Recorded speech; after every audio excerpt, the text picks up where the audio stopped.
तो Q3 की इस सीरीज़ में अगली जो कंपनी है जिसके बारे में मैं बात करने जा रहा हूँ वो कैपस्टोन सर्विस एलटीडी करके है। बेसिकली ये कंपनी करती क्या है, ये इंटीग्रेटेड सर्विस मैनेजमेंट में डील करती है। यानी किसी भी इंसान को अगर हाउसकीपिंग से रिलेटेड, मैकेनिक से रिलेटेड या जो भी प्लम्बर वगैरह होता है उससे रिलेटेड कोई भी अगर काम चाहिए तो ये जो कंपनी है वो प्रोवाइड कराती है। सिक्योरिटी गार्ड अगर किसी को चाहिए तो ये कंपनी इसी टाइप की फैसिलिटी प्रोवाइड कराती है। तो बेसिकली आंध्र प्रदेश और तेलंगाना में ये डोमिनेट करती है कंपनी, मार्केट लीडर है, साउथ वेस्ट कंपनी है। तो इस कंपनी का अगर आप देखेंगे पास्ट ट्रैक रिकॉर्ड, इसका जो सेल्स ग्रोथ है वो बहुत बढ़िया है। अभी भी Q3 की जो अपडेट्स आए हैं उनमें 33% का इसका टॉप लाइन ग्रोथ रहा है और 60 से अबव इसका प्रॉफिट ग्रोथ रहा है। अगर मैं इसका प्राइस टू अर्निंग की बात करूँ तो वो लगभग इसका 34 के करीब है।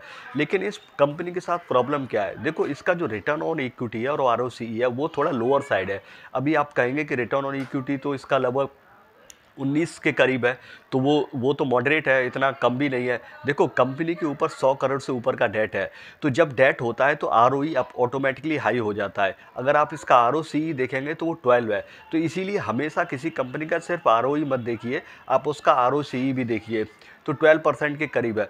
तो प्रॉब्लम क्या आती है, जब कोई कंपनी 30%, 35% के हिसाब से ग्रो करती है तो लॉन्ग टर्म में उसको ग्रो करने के लिए अपना रिटर्न ऑन इक्विटी भी हाई होना जरूरी होता है। अदरवाइज उसको कैपिटल रिक्वायरमेंट की बहुत ज़रूरत रहती है और कंपनी को कहीं ना कहीं और ज़्यादा डेट लेना पड़ता है या QIP करना पड़ता है। तो ये देखने वाली बात रहेगी कि कंपनी अगर इसी पेस ऑफ ग्रोथ के साथ ग्रो करती है तो फ्यूचर में जो अपनी कैपेक्स के लिए जो कैश की रिक्वायरमेंट होगी वो किस तरीके से पूरा करती है।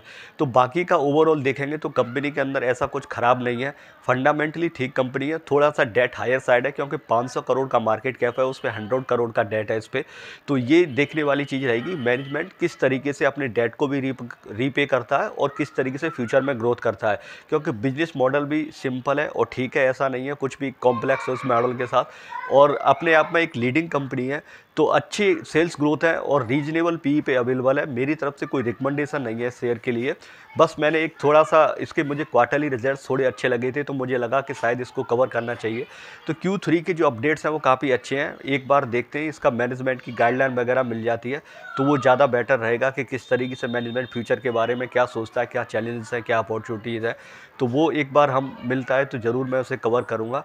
बाकी का कंपनी में ऐसा कुछ भी ख़राब नहीं लगता है, एक ठीक ठाक कंपनी है। आप अपने रिस्क और एपेटाइट और अपने जो फाइनेंशियल एडवाइजर है उसके बेसिस पे डिसीजन लें। मेरी तरफ से कोई रिकमेंडेशन नहीं है इस शेयर को लेके। Thanks for listening.